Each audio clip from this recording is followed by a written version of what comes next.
Welcome to the Pharmacon classes. Pharmacist, GPAT, drug inspector वगैरह के exam में hepatitis के ऊपर बहुत सारे क्वेश्चन पूछते हैं और जो कि बहुत ही इजी होते हैं। तो हेपेटाइटिस के बारे में अपन आज थोड़ा डिस्कशन करते हैं। So what is the hepatitis? Hepatitis is an inflammatory condition of the liver caused by virus hepatitis. तो हेपेटाइटिस किसके कारण होता है? एक तो वायरस के कारण। तो एग्जाम में सीधा क्वेश्चन पूछते हैं कि hepatitis is caused bye, so hepatitis is caused by virus. तो एग्जाम के अंदर कई बार सीधा सीधा पूछ लेते हैं कि हेपेटाइटिस किस कारण होता है, बैक्टीरिया के कारण, वायरस के कारण, फंगाई के कारण। तो hepatitis is caused by virus. Second one is hepatitis से कौन सा ऑर्गन अफेक्टेड होता है? That is the liver.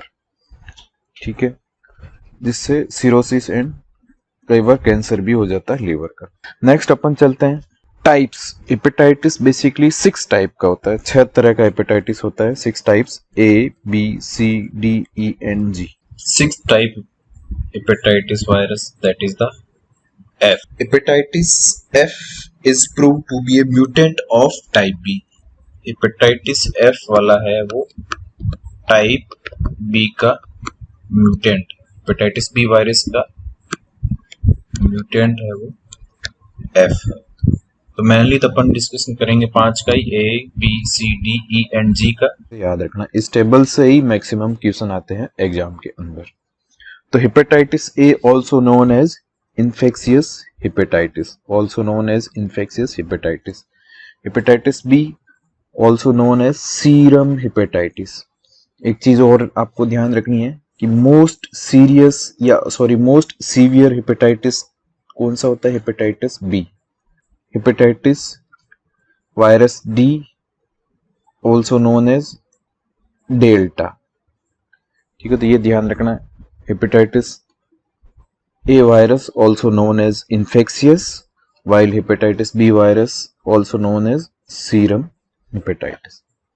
Next, इनके अंदर जेनेटिक मटेरियल क्या होता है?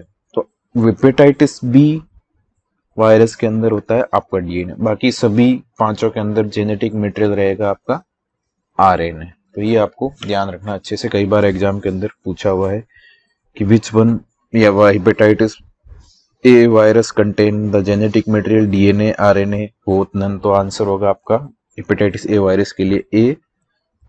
अगर वायरस बी के पूछा, हेपेटाइटिस वायरस बी के बारे में पूछा है तो वो डीएनए होगा, बाकी सभी पांचों के अंदर आरएनए। ठीक है, तीसरा पूछते हैं ट्रांसमिशन। मैक्सिमम क्वेश्चन यहीं से पूछेंगे कि हेपेटाइटिस ए या हेपेटाइटिस बी का ट्रांसमिशन कैसे होता है। तो हेपेटाइटिस ए एंड ई, ये दो ध्यान रखना है, ए एंड ई का ट्रांसमिशन होता है by enteric route. Enteric route बोले तो आपका किससे होगा? भाई ओरल रूट से आपने कोई भी फूड कंटामिनेट लिया है विद वायरस के साथ तो वो ओरल रूट से ट्रांसमिट होगा। कौन कौन सा? A and E virus of the hepatitis का ए और ई होगा आपका एंटेरिक रूट से। बाकी सारे बी, सी, जी, ये सब आपके ट्रांसमिशन होगा इन वायरस का। पी से क्या आपका हो गया? Parenteral routes SSX, and P से आपका हो गया पेरीनेटल मतलब मदर से फीटस के अंदर। सेक्सुअल इंटरकोर्स से भी hepatitis B, hepatitis C, hepatitis G का ट्रांसमिशन हो सकता है। ठीक है, तो ये आपको ध्यान रखना है। डी का ट्रांसमिशन ओनली पेरेंट्रल रूट से होगा। ठीक है, बाकी जी का वही parenteral, sexual and perinatal. Parenteral के अंदर आपका जैसे आपका हो गया ब्लड ट्रांसफ्यूजन हुआ या कोई इन्फ्यूजन वगैरह, सीरिंज इन्फेक्टेड है, आपको इंजेक्शन लगा दिया या ब्लड ट्रांसफ्यूजन कर दिया, तो ये सब आपके आ गया पेरेंट्रल रूट के अंदर। ठीक है, तो ये अच्छे से आपको ध्यान रखना है कि ट्रांसमिशन ए और ई का तो होगा बाय एंटेरिक रूट, बाकी का बचा हुआ PSP, that is the parenteral, sexual and perinatal. D का होगा ओनली पेरेंट्रल रूट से।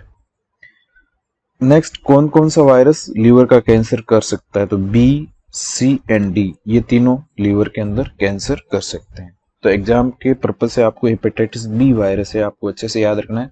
और हेपेटाइटिस बी वायरस है, ये मोस्ट सीवियर वायरस है, ठीक है।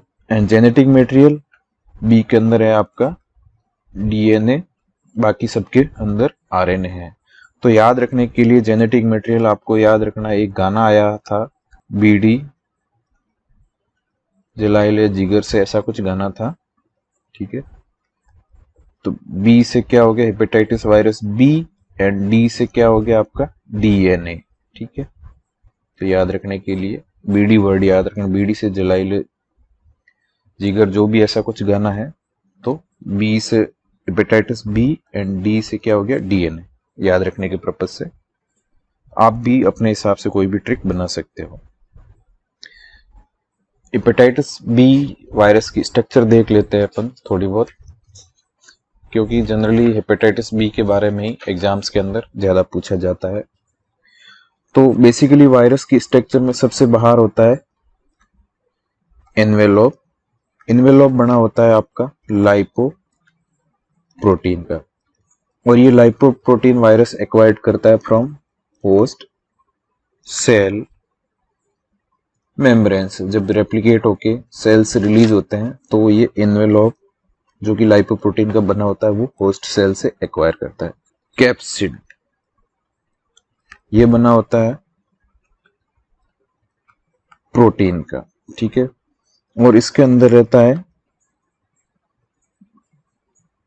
जेनेटिक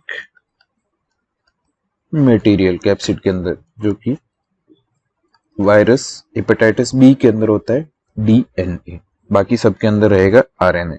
और ये डीएनए कैसा है आपका? Double strand DNA hepatitis B virus का, ठीक है। और कैप्सिड और जेनेटिक मटेरियल डीएनए दोनों को कंबाइन रूप से बोलते हैं न्यूक्लियो कैप्सिड। तो ये तो बेसिक वायरस की स्ट्रक्चर हो गई। तो हेपेटाइटिस बी वायरस इन्वेलोप पे एक एंटीजन रहता है आपका hepatitis B surface antigen, hepatitis B surface antigen.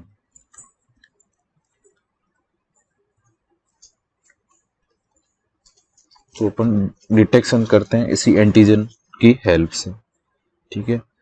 और कैप्सिड पे रहता है antigen hepatitis B core antigen, hepatitis B core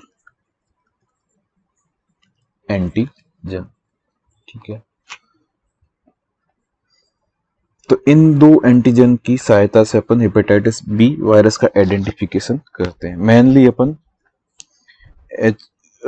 इन्वेलोप पे जो एंटीजन रहती है HBS सरफेस एंटीजन, उससे हेपेटाइटिस वायरस बी का आइडेंटिफिकेशन अपन जनरली करते हैं, ठीक है। तो ये आपकी स्ट्रक्चर होगी।